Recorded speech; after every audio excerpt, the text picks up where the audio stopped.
A deputada federal Júlia Zanatta discursou durante a audiência pública no Congresso argentino, que ouviu parlamentares brasileiros, advogados de presos políticos do ministro Alexandre de Moraes e a juíza Ludmila Lins Grillo, asilada nos Estados Unidos após ser perseguida no Brasil.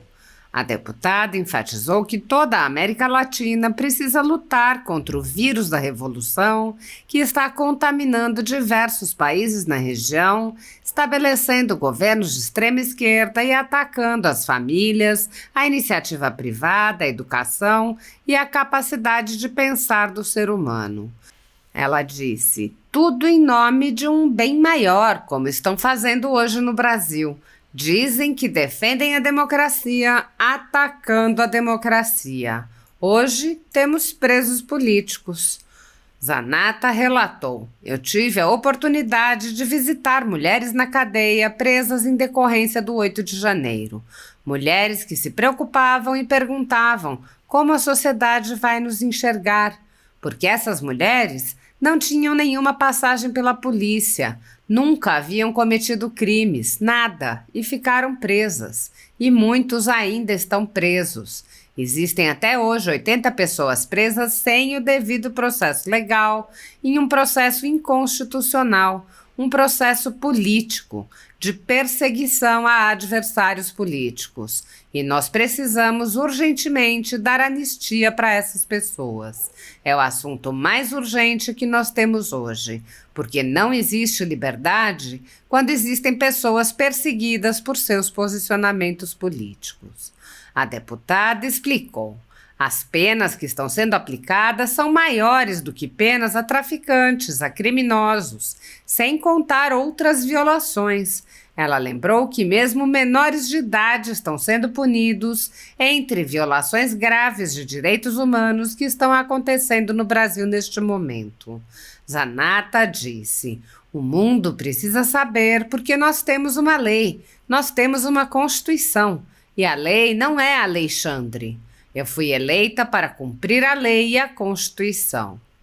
Júlia Zanatta lembrou que a Argentina também precisa ficar atenta, pois os socialistas se reorganizam constantemente. Ela ponderou que a Argentina conseguiu eleger um presidente de direita, mas lembrou que no Brasil a situação é ruim. Ela disse: no Brasil hoje la casta no tiene miedo, porque está no poder um presidente que foi descondenado, empresários que devolveram dinheiro foram tornados inocentes, ou seja, foi dada uma anistia a criminosos, enquanto pessoas inocentes estão presas. Sem justiça não há democracia. A deputada explicou: a todo momento se tenta criar o crime da fofoca, o crime da mentira, o crime da fake news. Mas quem vai decidir o que é fake news? O regime totalitário do Lula? Quem vai definir o que é fake news? Nós conseguimos barrar 2 vezes na Câmara e no Senado o crime de fake news, que seria perfeito para eles, para quem está no poder hoje, porque é um governo sem povo. Vocês podem observar, por onde Bolsonaro passa está rodeado de pessoas e o Lula não consegue sair às ruas. Zanatta afirmou: La Casta só tem medo de uma coisa, do povo unido, do povo fortalecido. Por isso, hoje no Brasil, o objetivo número 1 de quem está no poder é censurar, é acabar com a liberdade de expressão. E a liberdade de expressão é sim um direito humano. O que somos nós se não podemos falar o que pensamos? O maior aprisionamento de um ser humano é não ser permitido falar o que pensa. E é por isso que estamos aqui hoje, porque o mundo precisa saber as atrocidades que estão acontecendo no nosso país. A deputada lembrou: durante as eleições de 2022, a Justiça Eleitoral, TSE, nos proibiu de associar Lula a ditadores como Maduro e Daniel Ortega. Nos proibiu. Disse que era mentira, que era fake news. O que Lula fez logo após ser eleito? Fez questão de enaltecer a amizade dele com Daniel Ortega e Nicolás Maduro. Recebeu Nicolás Maduro em solo brasileiro. Zanata lembrou ainda que as alianças de líderes do Foro de São Paulo com outros ditadores pelo mundo fortalecem regimes antidemocráticos. Ela disse: as alianças com esses países têm implicações profundas e não é à toa que o meu país está sofrendo tudo o que está sofrendo. Isso é um plano que eles desenharam há muitos anos e estão no final de sua implementação.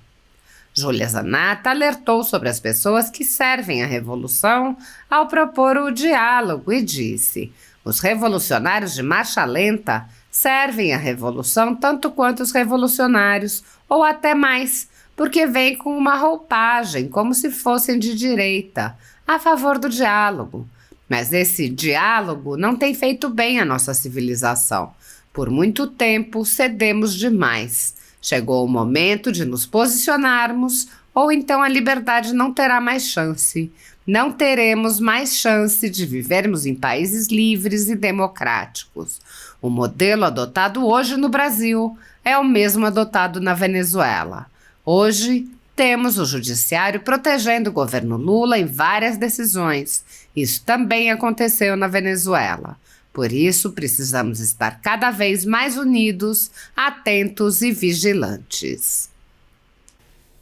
Muitos jornalistas e veículos conservadores vêm sendo implacavelmente perseguidos, como é o caso da Folha Política. Nossa sede, nossa residência foi invadida e todos os nossos equipamentos foram apreendidos a mando do ministro Alexandre de Moraes. À época, o jornalista Alexandre Garcia assinalou que algo semelhante só havia ocorrido na ditadura Vargas, não havendo qualquer exemplo parecido durante o tão falado regime militar. Mesmo em ditaduras consolidadas, não é comum que se apreendam todos os equipamentos em claríssima violação a tratados internacionais, como o Pacto de São José da Costa Rica. Posteriormente, a Folha Política foi alvo do ministro Luiz Felipe Salomão, que ordenou o confisco da renda de diversas pessoas, sites e canais conservadores para impedi-los de exercer suas atividades. Mais de 20 meses da renda dos veículos e comunicadores afetados seguem confiscados, enquanto o inquérito vai sendo transmitido de relator em relator. Outros jornalistas e comunicadores foram presos sob alegações como a de sair do país sem saber que estavam sendo investigados. Um deles perdeu o movimento das pernas em um estranho acidente na cadeia enquanto estava preso por crime de opinião. Ao conseguir refúgio em outro país, viu sua família ter suas contas bloqueadas para que não pudessem receber doações de pessoas que se sensibilizam com a situação de seus filhos. Vários pedem há anos que apenas devolvam seus equipamentos eletrônicos, inclusive com as memórias de entes queridos e da própria família. Outros buscaram refúgio em outros países e são considerados foragidos e são alvo de campanhas de difamação pela velha imprensa. As medidas arbitrárias impostas aos jornalistas e comunicadores conservadores, por suas características processuais, violam diversos artigos da Constituição e também de tratados como a Declaração Universal de Direitos Humanos e o Pacto de São José da Costa Rica, que protegem a liberdade de expressão e vedam tribunais de exceção. Os exemplos são muitos e a perseguição não cessa. Casas invadidas, redes bloqueadas, censura, bloqueio de contas sem confisco de bens, cancelamento de passaporte, proibição de contato, entre outras. Nos inquéritos políticos conduzidos em cortes superiores, basta que parlamentares de extrema esquerda apresentem relatórios ou reportagens produzidos por pessoas suspeitas e interessadas, acompanhados de listas de pessoas a serem perseguidas, para que essas pessoas sejam privadas de direitos fundamentais. Se você apoia o trabalho da Folha Política e pode nos ajudar a continuar nosso trabalho, doe qualquer valor à empresa Raposo Fernandes através do Pix, usando o QR Code que está visível na tela ou com o código ajude@folhapolitica.org. Se preferir transferência ou depósito, a conta da empresa Raposo Fernandes está disponível na descrição deste vídeo e no comentário fixado no topo. Há mais de 10 anos, a Folha Política vem mostrando os eventos da política brasileira e dando voz a pessoas que o cartel midiático quer manter invisíveis. Pix ajude@folhapolitica.org. Assista. Bom dia a todos. Bom dia. Infelizmente não irei arriscar o meu espanhol. Mas acredito que, segundo a dica do meu amigo Eduardo Bolsonaro, falando devagar, todos poderão entender a nossa mensagem. Para mim é uma honra estar aqui, a convite da deputada Maria Celeste. Adorei o seu discurso, parabéns. É disso que precisamos, não somente no Brasil, na Argentina, mas em vários países aqui da América Latina e do mundo. Queria agradecer a Deus também por me permitir estar aqui hoje representando o meu país. Fui eleita pelo estado de Santa Catarina, que muitos argentinos conhecem, inclusive Canasvieiras pertence à Argentina, não sei se vocês sabem, né? A praia de Canasvieiras. E a minha frase de campanha foi pronta para o combate. Pronta para o combate. Porque para enfrentar La Casta é preciso firmeza e coragem. E minha frase continua de pé. Eu fui chamada de louca, de brigona, mas isso não me amedronta. Os loucos podem fazer coisas incríveis. Bolsonaro foi chamado de louco antes de assumir e depois que virou presidente. Trump, a mesma coisa. E Milei, que vocês sabem, que teve uma campanha intensa de difamação também.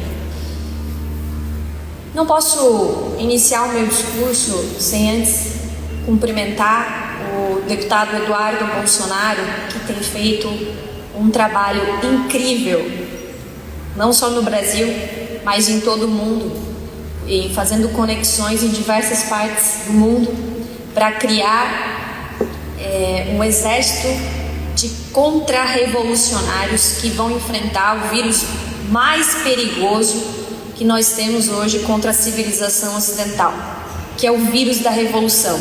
Seja ela woke, socialista, comunista, ela se retroalimenta. E eu tenho certeza que nós vamos parar esse vírus. Também cumprimentar os meus outros colegas deputados que estão aqui, deputado Marcel Van Hatten, deputado Rodrigo Valadares. Cumprimentar os meus outros amigos deputados que deixaram, hoje no Brasil é feriado nacional de Corpus Christi, para estarem aqui, que é para que a gente possa falar ao mundo o que acontece hoje no Brasil. Bom, falávamos do vírus da revolução,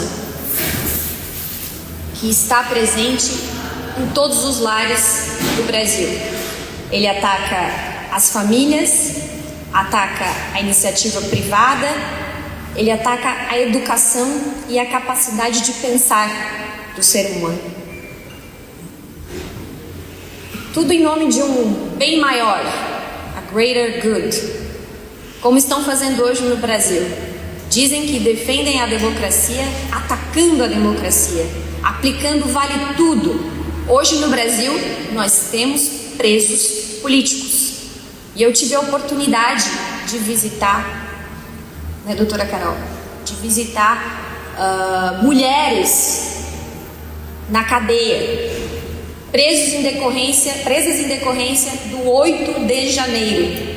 Mulheres que se preocupavam e me perguntavam, quando olhavam nos meus olhos, como que a sociedade vai nos enxergar? Porque essas mulheres não tinham nenhuma passagem pela polícia, nunca haviam cometido crimes, nada, e ficaram presas. E muitos ainda estão presos. Falei com a doutora Carol hoje ainda, existem até hoje 80 pessoas presas no Brasil em decorrência do dia 8 de janeiro, sem o devido processo legal, num processo inconstitucional, num processo político, de perseguição a adversários políticos. E nós precisamos urgente da anistia para essas pessoas. É o assunto mais urgente que nós temos hoje. Porque não existe liberdade quando existem pessoas perseguidas por seus posicionamentos políticos. Ninguém aqui defende que se alguém cometeu algum crime, se quebrou alguma coisa, que pague por isso. Mas as penas que estão sendo aplicadas são maiores do que penas a traficantes, a criminosos, sem contar outras violações. Vocês sabiam que um adolescente de 15 anos, que supostamente está protegido pelo ECA, que é a legislação que protege crianças e adolescentes, sofreu punições que não deveria ter sofrido? Então, essas são violações graves de direitos humanos que estão acontecendo no Brasil nesse momento, e o mundo precisa saber. O mundo precisa saber, porque nós temos uma Constituição, nós temos uma lei, e a lei não é Alexandre. Eu fui eleita para cumprir a lei e a Constituição. Diferente do momento que vive a Argentina hoje, mas que precisa de muita atenção, porque a esquerda se reorganiza, os socialistas se reorganizam, e o vírus da revolução, mesmo quando nós conseguimos mudar a realidade, ele vai se infestando. Diferente da situação da Argentina, no Brasil hoje, la casta no tiene medo. Porque está no poder um presidente que foi descondenado, empresários que devolveram dinheiro foram tornados inocentes, ou seja, foi dada uma anistia a criminosos, enquanto pessoas inocentes hoje estão presas. Então, sem justiça não há democracia. O deputado Eduardo Bolsonaro trouxe um caso que aconteceu com ele, porque a todo momento hoje no Brasil se tenta criar o crime da fofoca, o crime da mentira, o crime da fake news. Mas quem vai decidir o que é fake news? O regime totalitário do Lula? Quem vai definir o que é fake news? Nós conseguimos barrar 2 vezes na Câmara dos Deputados, no Parlamento, na Câmara e no Senado, a criação do crime de fake news, que seria perfeito para eles, para quem está no poder hoje, porque é um governo sem povo. Vocês podem observar, onde o presidente Bolsonaro passa, ele está rodeado de pessoas. E o Lula não consegue sair às ruas no Brasil. Aliás, ele tem passado mais tempo no exterior do que dentro do Brasil. Isso é incrível. La Casta só tem medo de uma coisa: do povo unido, do povo fortalecido. E é por isso que hoje a situação do Brasil é o objetivo número 1 de quem está no poder, é censurar, é acabar com a liberdade de expressão. E a liberdade de expressão é sim um direito humano. O que somos nós, na nossa individualidade, se nós não podemos falar o que pensamos? É o maior aprisionamento de um ser humano, é não ser permitido falar o que pensa. E é por isso que eu estou aqui hoje, num feriado nacional no meu país, falando em outro país. Porque o mundo precisa saber as atrocidades que estão acontecendo no nosso país. Mas nós vamos vencer essa batalha.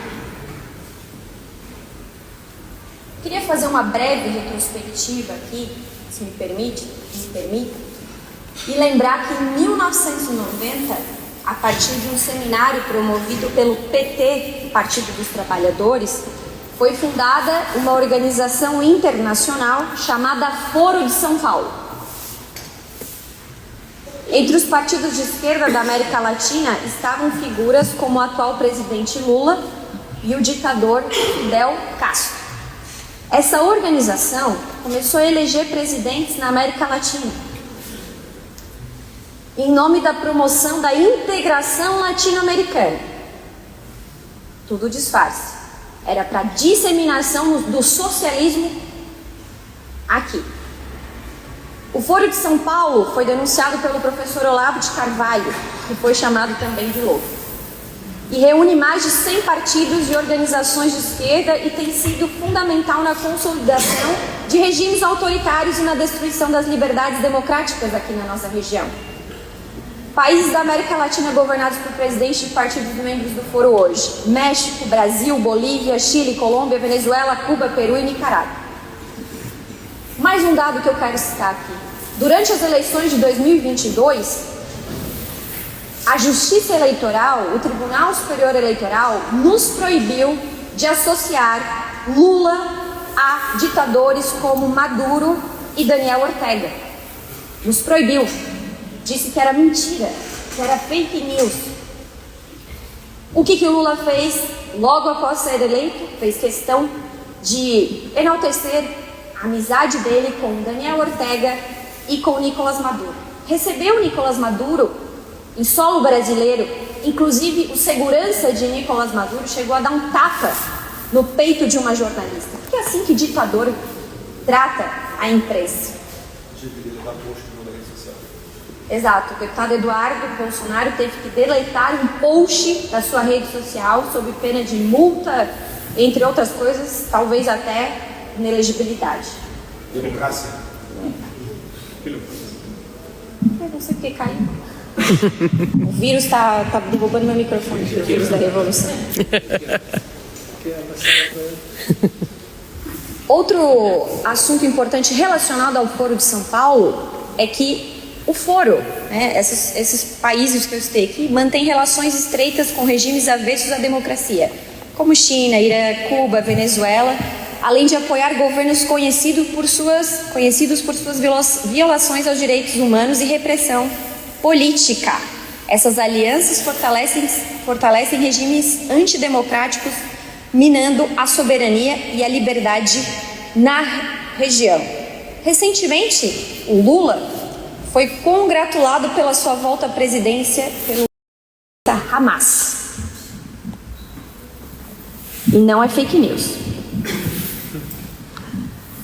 As alianças com esses países têm implicações profundas.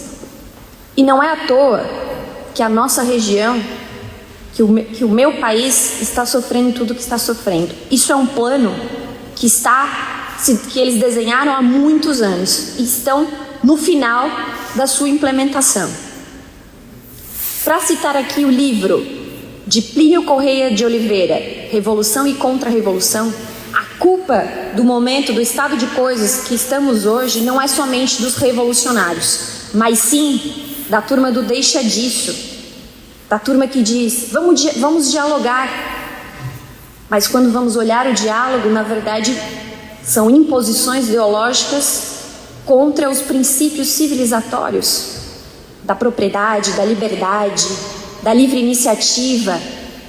Então, os semi-contra-revolucionários e os revolucionários de marcha lenta servem à revolução tanto quanto os revolucionários ou até mais, porque vem com uma roupagem de como se fossem de direita, a favor, muitas vezes, a favor do diálogo. Mas esse diálogo não tem feito bem à nossa civilização. Por muito tempo cedemos demais. Chegou o momento de nos posicionarmos. Ou então, a liberdade, não só no Brasil, na Argentina e em outros países, não teremos mais chance de viver em países livres e democráticos.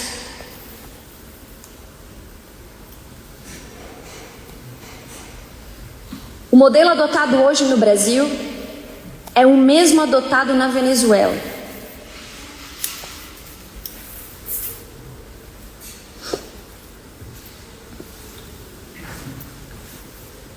Hoje temos o judiciário protegendo o governo Lula em várias decisões. Isso também aconteceu na Venezuela. Por isso precisamos estar cada vez mais unidos, atentos e vigilantes, porque a nossa liberdade foi conquistada por pessoas de coragem ao longo do tempo, mas